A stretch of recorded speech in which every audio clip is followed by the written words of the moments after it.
All right, thank you guys for being so patient with us while we figured out where we were going to stand.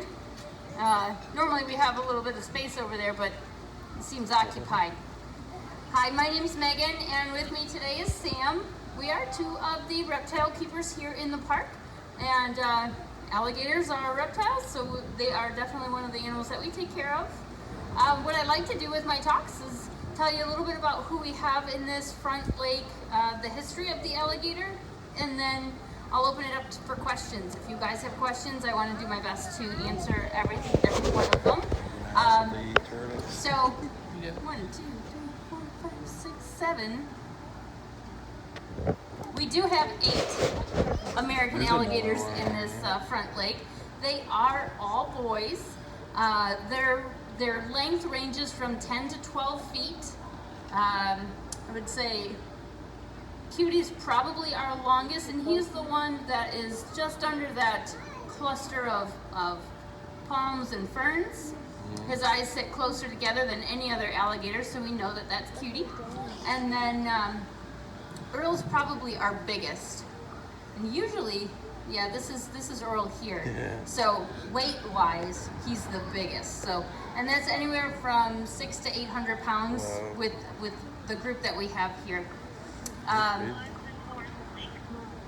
Ages, most of these boys are in their late 20s, early 30s. Wow, we actually have their hatch records where they, when they actually were hatched.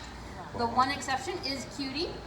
Cutie came to us back in the 1980s as a nuisance alligator. Florida Fish and Wildlife reached out to see if we could take in an animal like that, and we said yes. So Cutie's story is, it's an important one. So a nuisance alligator is an alligator that has lost its fear of people. Oh, wow. And when I say that, sometimes people are like, what? They're not scared of us. They are. We stand too tall. We are too noisy. They don't look at us as a potential, prey item until we start feeding them. Once they pick up that anything that looks like this is basically a vending machine, they start to associate us with easy food. And when I say easy food, I mean low energy cost to them. So it is zero energy for them to wait for us to feed them than it is to actually go out and try and catch a turtle. Right. Turtles are quite fast, a little bit slippery, their shells are hard, and then you've got all these other alligators that might want a piece of it. So out in nature, that's a problem. When people feed alligators, they lose that natural fear. They start approaching everybody looking for a handout, and that's when it can be dangerous for people and for the alligator. Right. So back in the 1980s, when Cutie came to us, alligators were not doing well. And these guys were almost extinct in the wild, and it had a lot to do with being hunted for their meat. There's a lot of meat there, but also for their skin. Alligator boots and belts and purses and all of that was very fashionable, and so things like that really drove poaching for alligators. They were close to extinct. 2 things happened at that time. Actually, in the 1960s, they were added to the Endangered Species Act, and then breeding programs. So Cutie did come to us to be a part of a breeding program, and now there's all sorts of little cuties out in the world, out in Florida. We would give those babies back to Florida Fish and Wildlife, and they would place them where they needed to go. So he is well represented in the state of Florida.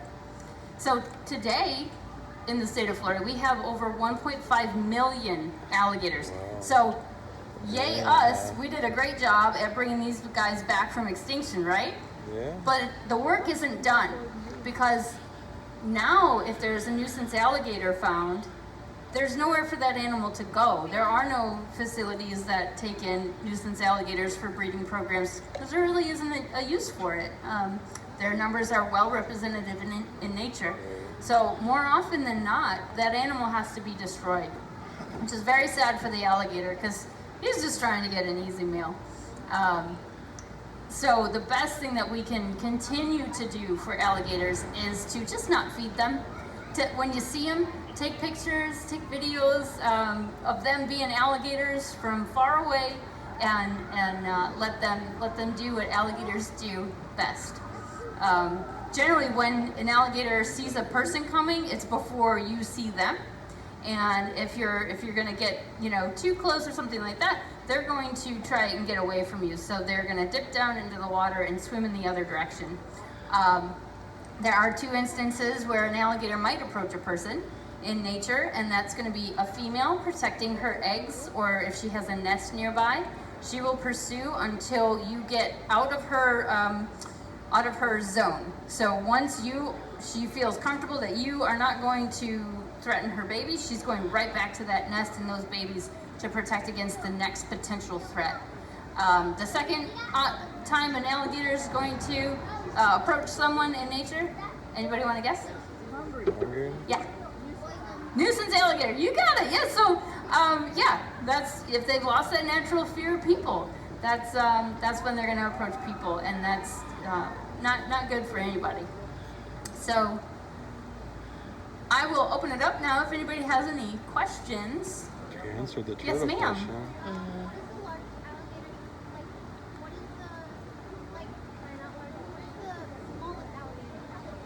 The smallest alligator that we have here is actually in our Nairobi area. It's called Animal Connections. Definitely check it out if you're in the area. They're probably under 2 feet.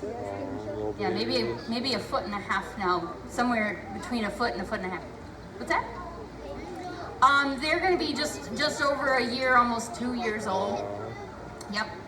Yeah, and then the longest alligator that on record that was verified was 15 feet.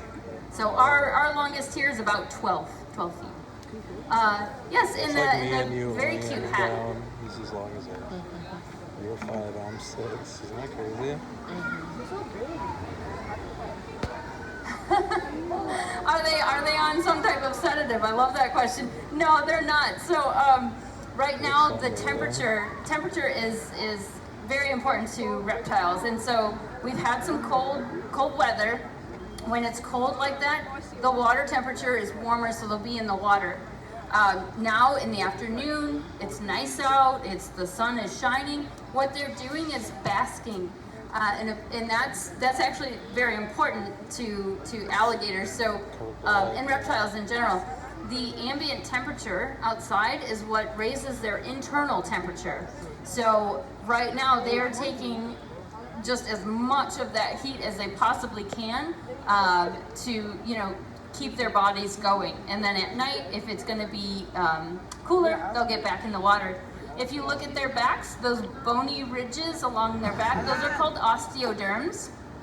And if you were to look under the skin, there's holes in each of those bones, and that allows the warmth to get closer to the bloodstream. That's how they end up warming their internal body temperature through that. So like bone solar probably panels, protects that basically. hole, So no sedatives. Yes, ma'am. This is Earl. He's not our longest, but he is our heaviest. He's about 800 pounds.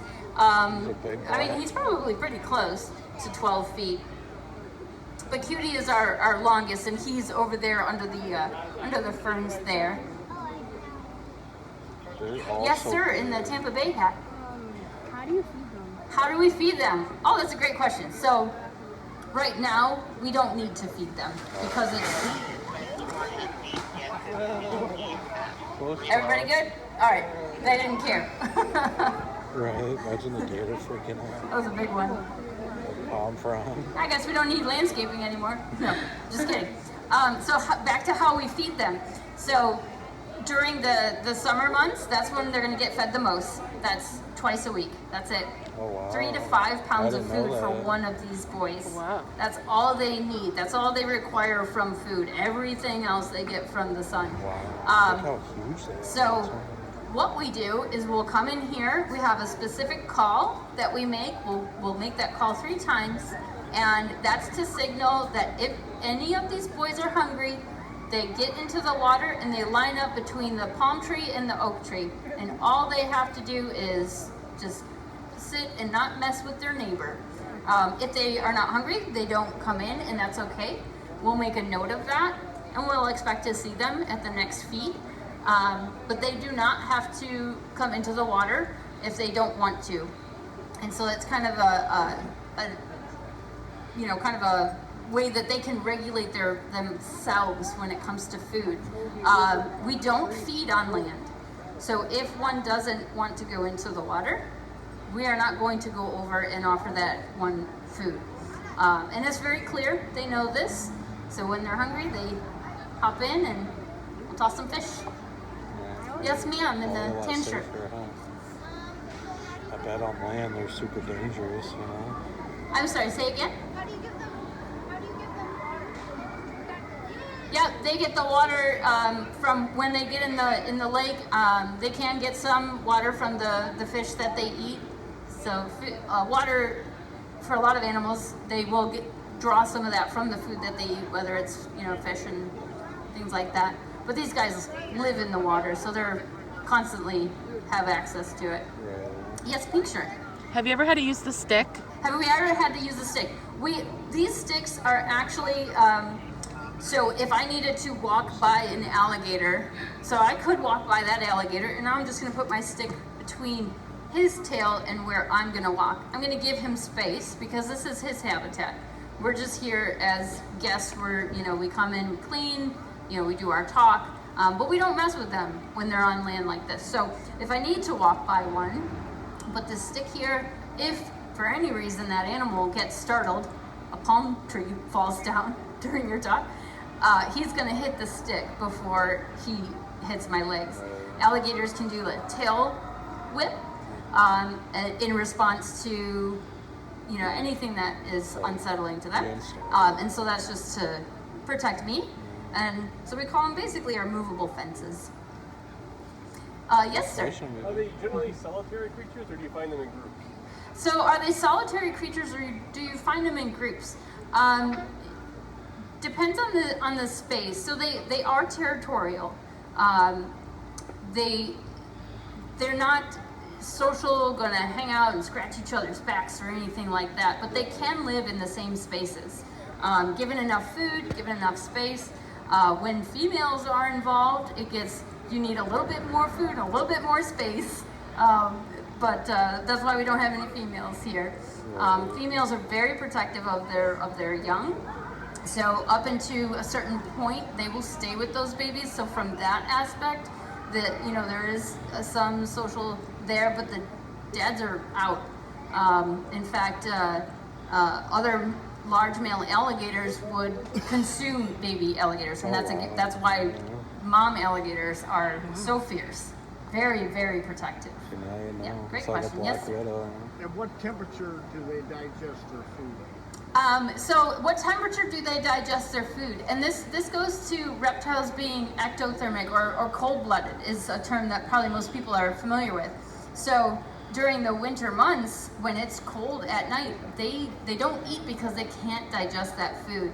So for us, what we are looking for, because Florida's Florida, and sometimes our winters can be very warm, we're looking for 4 or 5 consecutive days where the low temperature is in the high 60s to 70s. Then we'll offer them something probably small. Now we know 50 so is too cold for as far as what the perfect number is, I don't have that, but for what we do and how we manage our boys here is we will look at the 10-day forecast during the winter time and see if it's appropriate to offer food. They would be fine to go without until springtime. Springtime and fall, those temperatures, we offer food once a week. And again, same 3 to 5 pounds of fish or sausage we make here per animal. And then in the summertime, when it's the warmest, their bodies are at their peak performance. Everything's running as best as it can. We'll feed them twice a week. Yes, sir. I might disagree with that one. Did you have a question? Are males bigger than females? That's a great question. So, Yes, the males do get longer than the females. So if you have a couple of alligators, or in a similar Males are big space, with the females, the right? anything over like 6 to 7 feet is a male. Anything below that is either a female or just a young male. So hard to tell males versus females because they do look alike until they get the difference in length. You could wait for one to that one in lay the some pond, eggs. you have no That's a good idea. indicator.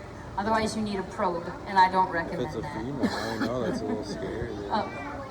You had your hand up for a while? What's that? Top speed. So in the water, they can go pretty fast. I don't have a specific number. Do you have a specific number, top speed? Yeah, so 20 was sticking in my head, 20 miles an hour in the water. But That's do like verify that idle before speed. you write a paper or something. Right. So that tail is muscle. I mean, and that when they're in the water, they're in their element, and I mean that can move you pretty quickly. On land, especially these boys at their size, they might have short bursts of speed. They're not going to go very quickly, and it's not going to last for very long. 20? All right, 20. It's been verified. But yeah, younger alligators can be, they're pretty agile. I've heard of them, little ones, I think so. being able to climb like chain link fences and things like that. They end up in people's backyards, so yeah. Yes, ma'am. Why are the turtles in the same enclosure? So if you didn't know, turtles are definitely on the menu for alligators in nature. We actually didn't put these turtles in here. They kind of, nature finds a way. A lot of times what happens is you'll have birds that grab little baby turtles Oh to my try and eat gosh. them. They bring them over to the water to clean them off, and then Drop 'em. they get away. Turtles are very slippery little guys. So yeah, we wild? actually So all added these the are probably turtles born to here. our nutrition center list because now they are here. We probably have 30 of them in here. So we do offer them some lettuce here and there, but yep, we did not put them in there. I have never actually seen one of our boys eat one of our turtles. It's not to say that that's not possible, but again, going back to they would rather wait for us to feed them and do that really low energy behavior of just lining up and being calm than hunt for themselves. Yes, sir. So, have you heard about the alligator that was Imagine the fins you unemotional they sport smell animal? the bath from the trail. I have not. You might want, I'm just curious, I mean, can they be domesticated at all? Do you think, or- Domestication, so it's kind of a controversial topic because domestication takes thousands of years. Can they learn to do certain things? Like we've trained our boys, if you want to eat, get in the water, line up, be calm. That's all you got to do. They are still wild animals. I would never go up there and pat him on his head. That's just a bad move. You know what I mean? So when you put your trust in a wild animal, that is not a good idea because they are wild animals and you cannot predict what's going to happen every moment. Yeah. I would not have, I have a cat. Check out that. I have 3 cats. I will. The guy's from Florida. Yes, ma'am. I got curious about the ears, and Yeah. I was looking when we were waiting, and I looked at your eyes back there. One article said they hear really well, one said they don't hear really well. So, what's your opinion? I love science because how would you test it? Yeah. What is the test for that? So Shooting a gun. they certainly hear our calls when we make them, but it's a loud call. I would expect everybody to hear that. So for me personally, I don't have a good judge of how they hear or how well they hear. Their communication with each other, they'll bellow, they'll make little rumbling sounds. So that can be, to our ears, that can be quiet. The bellowing is loud. You'll know when it happens. But the little rumblings, it's more the vibrations. So, we might not pick up on them as acutely as they could. So, in that respect, I suppose they would have pretty decent hearing. Yeah. Little man in the blue shirt. When do they ever move? When it gets colder, these guys are going to get into the water. That water temperature is probably around 70 degrees. So if it gets colder out here than in the water, they'll pop in the water. They usually go into the water, once it starts to get dark out. Yeah. Yes, sir. So I was always taught to run zigzags away from the gators. Is there any truth to that? Yeah. So the question is, should you run zigzag if a gator is pursuing you? No. Yeah. And so let's talk about that. If you look at an alligator's head and where their eyes lie in relation to their nose, they're kind of off to the side, and their nose is here. So this is a blind spot for an alligator. So if you go from the nose and run straight out, you're in a better position than if you run zigzag and you're staying in his field of vision. Right. Also, you could trip. Right. I had trouble running straight on a good day. I couldn't imagine Now I running know. zigzag. So it's just a myth. Yeah. I'm glad I asked. That is, well, we've got Pickles up here. He's got a pinky. He's got a little pinky. Tripod. He has missing his digits. He had a bad habit of stepping on other alligator faces. They have no interest in eating food right now. It's too cold. Their bodies can't process it. And we sense, have, these boys are trained, so they know that when we're in here, we're not going to mess with them, so that we are not a threat to them. They feel, as you can see, pretty comfortable to do what they want to do. And right now that's basking, that's absorbing that sun, that's going to give them their energy to, function. Good questions. Any other questions? I'm glad I asked. Anybody down there? I tend to stick to my field of vision. Yes, sir. Are the wild alligators afraid of humans? Yeah, when they see us coming, we're too loud, we're too tall. Alligators are looking to eat something about the size of their head. They have crushing power, so they really can't take down big prey. If you ever see a picture of an alligator with a deer or something like that, that deer probably already expired and it's taking the opportunity that's presented itself. The alligator didn't take that down. It's on the inside. It's like yellow. Yeah, so people, they see us coming and they move away. The one exception is when we've fed them. So that could be, directly you toss them a peanut butter and jelly sandwich. Don't do that. So cool. That's illegal. It's not good for them. Or you could just be fishing off of a dock or something like that, and if you have, stuff you're tossing back in the water, if they pick up on that spot with easy food, they didn't have to do anything but sit and wait. That's when they start to lose that natural fear. Yeah. It likes the dock too, our dock. Yeah, so just always be mindful of where alligators might be. Yes? How much does he weigh? No, eat. Oh, how much do they eat? So 3 to 5 pounds of food. That's all they need. They don't need as much food as we do, because they're ectothermic. Their bodies run more on the ambient temperature, what's going on outside, than our bodies were endothermic or warm-blooded. We have a furnace that's constantly on, and we need to feed that furnace to keep keep healthy. Right now they're trying to be so big. Yeah, right. When I learned that the first time I learned that, I'm right. That's you think they would eat all the amazing. time. Yes, sir. Bite force. So, for an alligator, the lower jaw doesn't have a lot of pressure. That's really kind of sits and holds. That top like a jaw, nutcracker. that's where all the pressure is. When it comes down, it's about 2,000 psi. That was I looked that up, and it's like having a Volkswagen Beetle car dropped your arm, on you. your leg, your head. It's enough.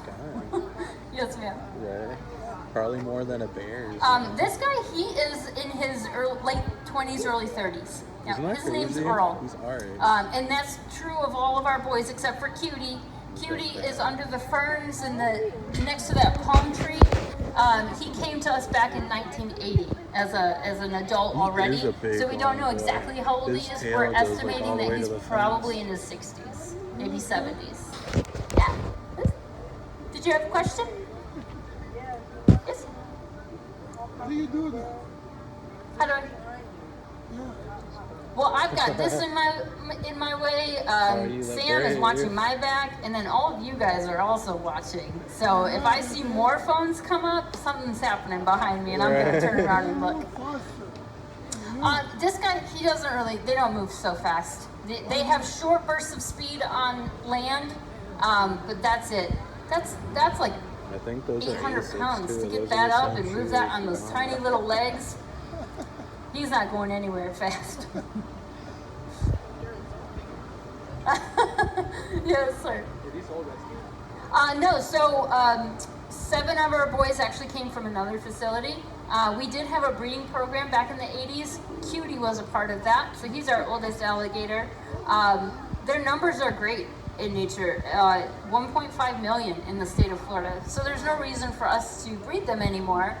We did choose all males. We were going to go all males or all females. We went with all males because they get bigger and they're more impressive for you guys to see. Also, females, they tend to cause problems during the breeding season, you know. Yeah, gorillas. So even though there's not a male present, they're still going to go through those behaviors. They can still create eggs, and so that's, you know, males are just easier to work with.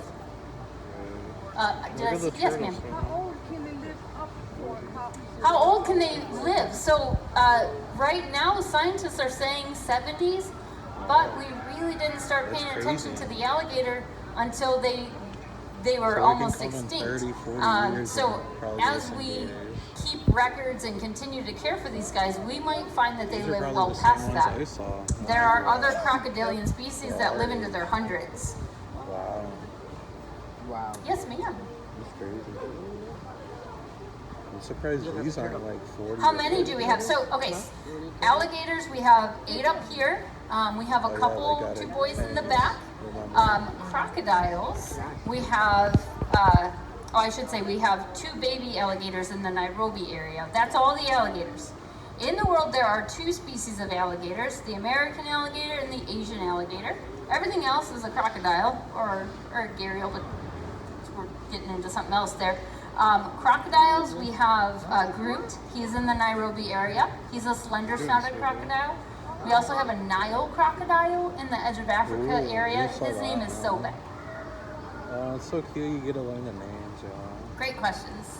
Thanks, guys. Any other questions? Yes, ma'am. What's all their names? What's all their names? Oh boy, here we go. Okay, so we've got Earl. It's hard to tell if I can't see their faces straight on. Right. So we've got Earl, Bubbles, Snaggles, Cutie, Tony, Tomar, Vlad, and Pickles.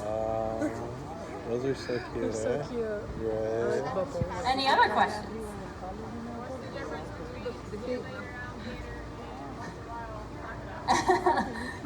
You know, I don't know, but it's one of my favorite sayings. See you later, alligator. After a while, crocodile. At least that's how we said it in up north. Really. Awesome. Thank you guys so much for joining me. We're going to exit right here. So if you do have questions that you didn't want to ask in front of everybody, please feel free to stick around and we'd be happy to answer them. Thanks for being with us and enjoy the rest of your day. Thank you.